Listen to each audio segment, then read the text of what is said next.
Everyone loves seeing a K-drama couple with perfect chemistry, right? But what if I told you that some of these actors will never accept working together again? Fights, tense atmospheres, and behind-the-scenes drama destroyed partnerships that seemed perfect. Today, you're going to discover who they are. Everyone remembers the impact that time promised to have, and the impact it unfortunately ended up having for all the wrong reasons. In front of the cameras, the story demanded a tragic romance, emotional delivery, and a solid partnership between the leads. Behind the scenes, what was seen was the opposite: distance, coldness, and embarrassing episodes that became international headlines. In interviews and press conferences, while Seo Hyun, always professional, started conversations, laughed, tried to break the ice, and even offered her arm for a joint pose, Kim Jong-hyun seemed to build an invisible wall between the two. He averted his gaze, turned his body, stiffened his gestures as if any proximity to his drama partner was a great sacrifice. The initial justification was character immersion, since his role was dark, depressed, and terminal. Except the public isn't foolish, and the production team even less so. Over time, messages leaked suggesting that the actor was being controlled by his girlfriend at the time, actress Seo Ye-ji, with supposed demands that he avoid physical contact or minimally affectionate attitudes with Seo Hyun, even when necessary to promote the work. Result: a set in permanent tension, an isolated female lead, and a team trying to juggle maintaining a professional atmosphere with the elephant in the room. The rope snapped in the worst way. Jung Hyun left the drama before the end, citing health problems. The production had to patch up the script, resize scenes, and sustain the narrative with what was possible. Seo Hyun, on her part, maintained her dignity from start to finish. She did the work, delivered emotion, avoided exposing colleagues, and didn't fuel speculation. But the damage was done, and it wasn't small. In the Korean industry, where image and etiquette weigh as much as talent, that became a landmark of what cannot happen. From then on, the idea of repeating the pairing became impractical. It's not a matter of revenge or petulance. It's about creative trust. To build believable romance, you need minimal complicity and especially respect. When that bridge burns, no director wants to risk schedule, budget, and reputation. And no actor, much less an actress with Seo Hyun's public stature, accepts reliving a context that left her so vulnerable in a situation where she had no fault whatsoever. Therefore, as much as fans dream of a second chance, the backstage verdict is clear. Kim Jong-hyun and Seo Hyun won't work together anymore. And honestly, it's perfectly understandable why. In fiction, vampires, medical romance, and stylish aesthetics. Outside of it, a relationship that started with sparkle and ended as a manual of everything a film set fears. Friction, misaligned expectations, and a personal life that, instead of strengthening the partnership, ended up contaminating the public perception of the work. An Jae-hyun and Gu Hee-sun grew close during Blood and confirmed their relationship in the midst of production. For the fandom, it was fantasy becoming reality. On-screen couple becomes real-life couple. Who doesn't love that, right? But those observing closely already noticed the dynamic was delicate. Team reports mentioned difficulties concentrating on emotionally charged scenes, performance demands, differences in method, and the feeling that, during breaks, the dialogue wasn't always light. Nothing explosive enough to become an immediate headline, but enough for small frictions to accumulate like dust on a camera lens. The order at the time was clear: shield, smile for the press, sell the image of the perfect couple. And it worked, until it stopped working. Years later came the most talked about divorce in Korean entertainment, with public exposure, conflicting versions, and a bunch of comments that made the public revisit Blood with different eyes. Suddenly, scenes that just seemed strange gained subtext. Moments of fluctuating chemistry began to be read as a symptom of something deeper. In the industry, no one forgets. When personal life explodes in the public square, the logistics of any professional reunion becomes a nightmare. It's not just putting the two in a room and saying, action.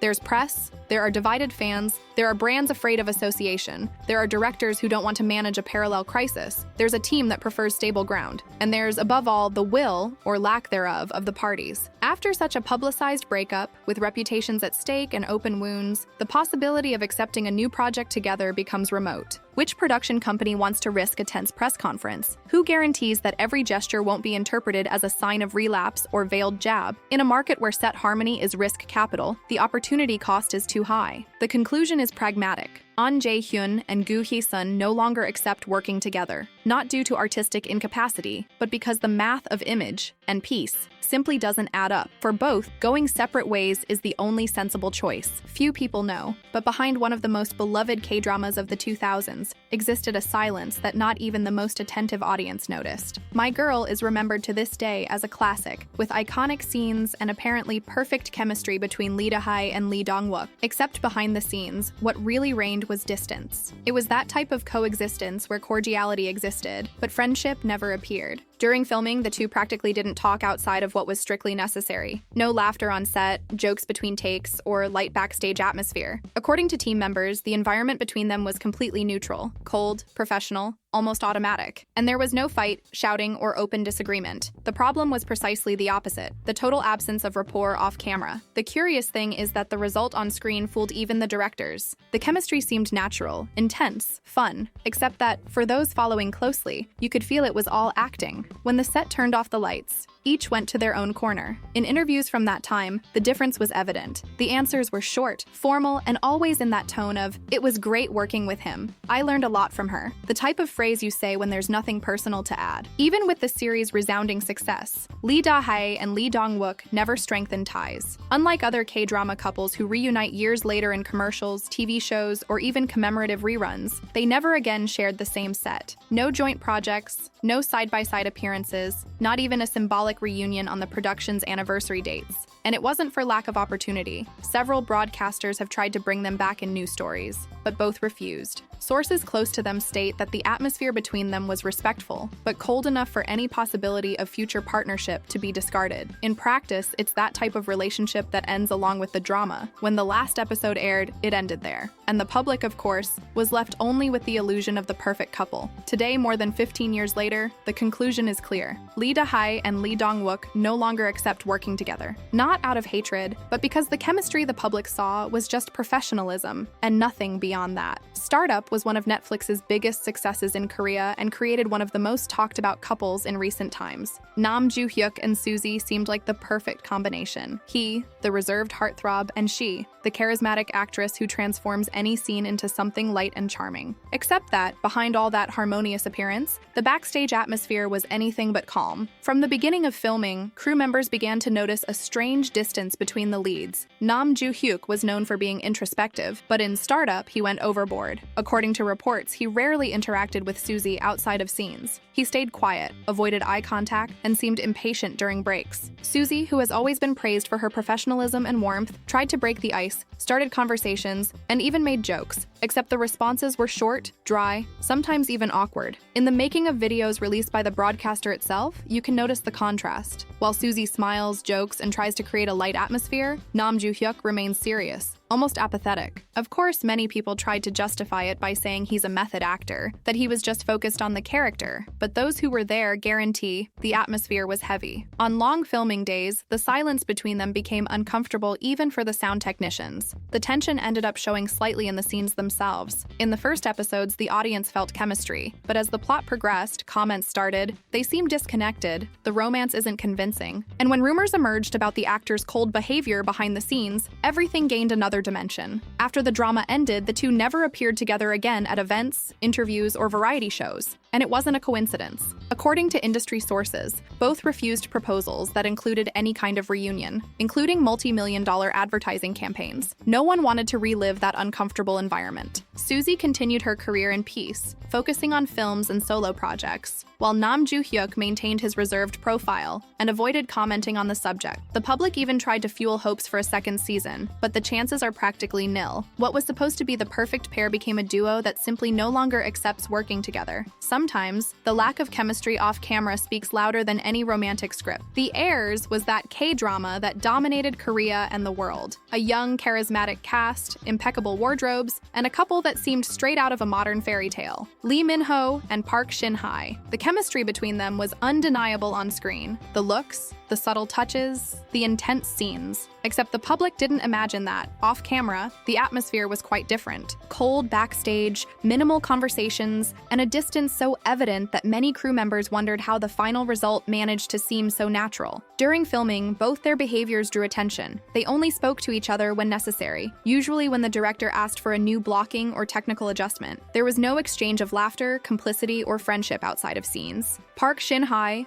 always professional, maintained a discreet smile, and did the work perfectly. Lee Min-ho, on the other hand, followed his reserved style, focused and somewhat impatient with long rehearsals. The result was a cold environment, sustained only by the professionalism of both. The situation worsened after the famous kiss scene. The original script called for a simple moment, quick, almost symbolic. But at the time of filming, Lee Min-ho decided to intensify the scene, something that, according to reports, caught Park Shin-hye completely by surprise. She maintained her composure and continued filming, but those on set noticed the actress was visibly uncomfortable. The repercussion was huge. The public found the scene beautiful, but for those who knew the backstage, that became a turning point. After that, the atmosphere became even more tense. In the following days, communication between the two practically disappeared. Neither came to argue or create a scandal. After all, in Korea, airing dirty laundry in public is synonymous with image suicide, but the distance became evident. What before was respectful silence became absolute silence. And even after the resounding success of The Heirs, they were never seen together again at events, shows, or campaigns. No nostalgic reunions, no photos celebrating 10 years of the drama. The subject simply died, and both went completely different ways. Many people still ask why such an iconic duo never repeated their partnership.